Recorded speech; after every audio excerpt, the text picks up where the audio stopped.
You know what? Bar chords can be frustrating at times, but you know what? I have a new little drill that you can do that will help.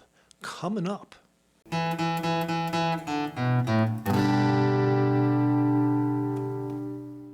Hey everyone, Paul Zagorski here, PZ Guitar, your virtual practice partner. Today, we're going to do another technique to help us play bar chords better, to get better at bar chords. That's for beginners, that's always a problem, how to get better at bar chords.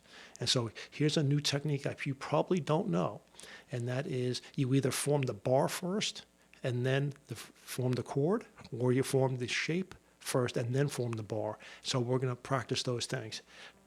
So we'll start off with a G major bar chord.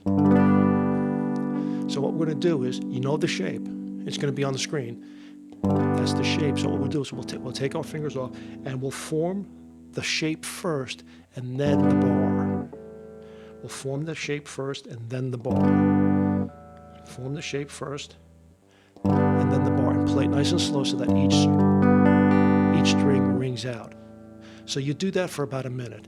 And now you reverse it. You put down the bar first and then you form the chord. Bar first, and then the chord.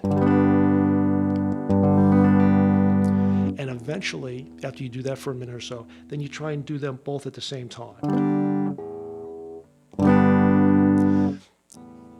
And that's the goal, is to try and land all your fingers on the fretboard at the same time. What I find is that I can do the bar and, in this particular case, these two fingers pretty much at the same time, and then the last finger is that middle finger. That's the drill. Form the shape first and then the bar, and then form the bar first and then the shape. And now here's the thing that I didn't realize, is that, you know what, you could do this in a stepwise fashion.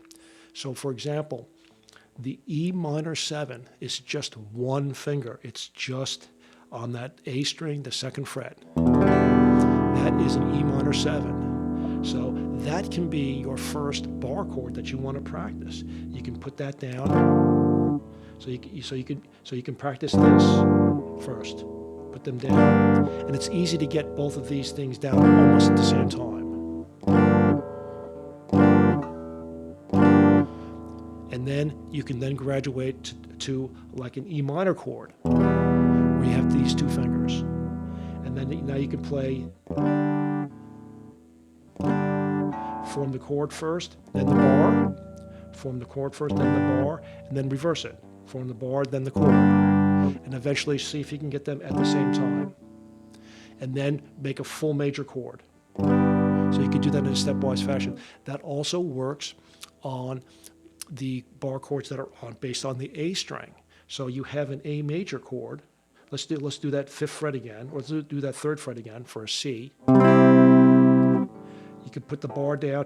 You know, if you use this kind of bar for the major chord, it's easier to get them down at the same time. The problem is being able to make this formation of this finger itself. And a lot of times you might just mute out that string. But you know what? If you mute out the high E string, no big loss. And then you can then go down to making a minor chord. Now, you can use the 5th fret, you know, so you could use the A shape again, except you just used one finger again.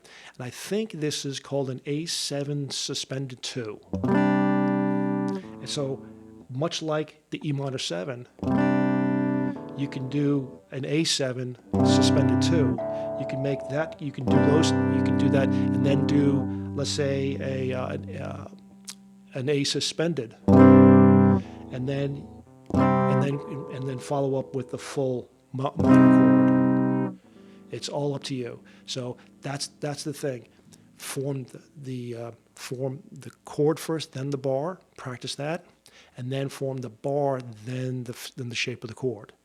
And you could do it in a stepwise fashion. Do one finger on the shape, then 2 fingers, and then 3 fingers.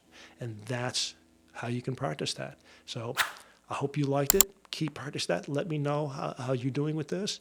And if you haven't already, like and subscribe to the channel. Hit the bell. The bell is over here somewhere, I think. That way you get notified when I make videos, and that way you don't miss a thing.